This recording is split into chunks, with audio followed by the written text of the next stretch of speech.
1900s, America. Our favorite pastime has a dirty secret hidden in plain sight. Now, these baseball cards you collect, they weren't really made to celebrate the legends of the game. They're marketing weapons. You see, for years, tobacco companies filled cigarette packs with these colorful cards. They did this to hook us. A star player even tried to stop it, but his rare card just became a $7 million prize. It's a blueprint, and companies are using that same playbook again, just for something else. Okay, so let's go back to the 1880s. Baseball games were getting really popular. People just couldn't get enough of watching their favorite teams play. And at the same time, tobacco companies were trying to figure out how they could get more Americans to buy cigarettes. They had a serious problem though. These cigarette packs that they were too weak. They could get crushed pretty easily. Then someone had a pretty crazy idea. Why not just put these little cards inside the cigarette packs? Baseball cards. They would make a great thing to make sure that the cigarette packs didn't bend. And it would also give people something fun to look at and collect while they're smoking. And it kind of worked. Better than anyone could have ever thought of. Fast forward a few decades, by the 1910s, kids and adults were kind of going crazy collecting these cards. Kids walked the streets looking for empty cigarette packs. They hoped to find new cards to add to their collection. There's even this one story of this one kid named Willie Dreyfus. He would visit the saloons and collect the cards and sell them to other collectors. The beginning of card trading. And then there's this other story of this one mother who wrote to a newspaper in 1911. She said that she worried that these baseball cards might lead to her boys to smoke cigarettes more. People brushed her off during this time, but she wasn't wrong. Tobacco companies knew exactly what they were doing. They were making their brands familiar to children long before they were old enough to even smoke.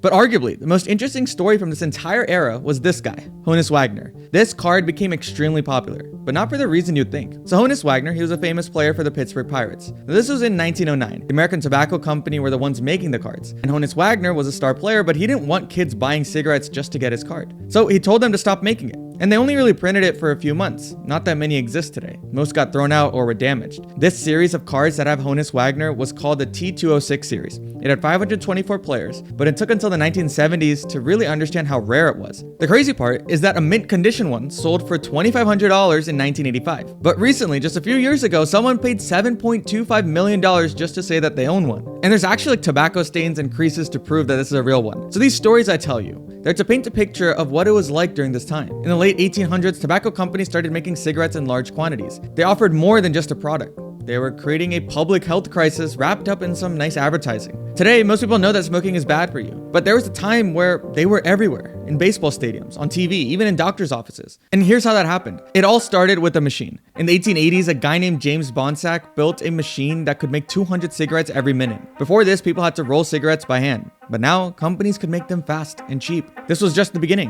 In 1913, R.J. Reynolds did something that would change everything. They created the Camel cigarettes, with a special sweet tobacco blend that didn't hurt your throat when you smoked it.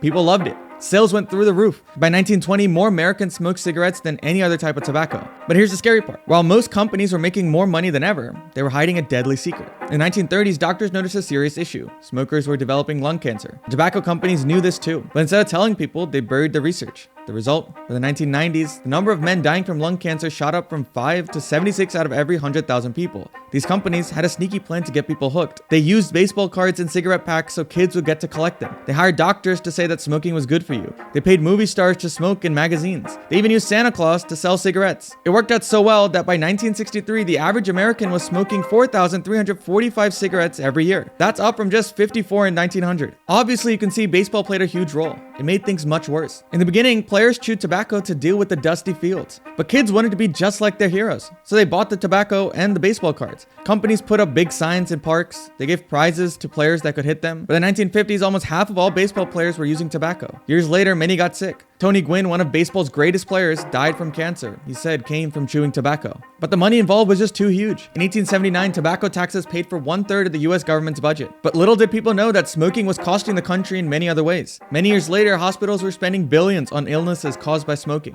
And there was this one study a few decades later that found that smoking cost the US $600 billion. But you can see how this is more than just a story about cigarettes. It's about how companies sold something they knew could kill people, all to make money. But history sometimes repeats itself in the strangest ways. Remember all those baseball cards that came with cigarettes? Well, they didn't just disappear overnight. It took until World War II to start their downfall. In 1940, the government said that companies couldn't waste paper on cards anymore. They needed it for the war. But that's not really what ended these companies. People were starting to realize that smoking could kill you. With all that being said, baseball had a hard time saying goodbye to tobacco. The minor leagues ended up banning chewing tobacco in 1993, but the big leagues, it took them until 2016 for them to ban it. For all incoming players. Even then, they only banned it for those guys. The older players could keep using it if they wanted to. But hold on, because something familiar is happening right now. Take Tops. the company that makes the baseball cards. They started selling tobacco in 1938. When cigarettes got in trouble, they switched to selling gum and cards. In 2022, a bigger company called Fanatics bought Topps for $500 million.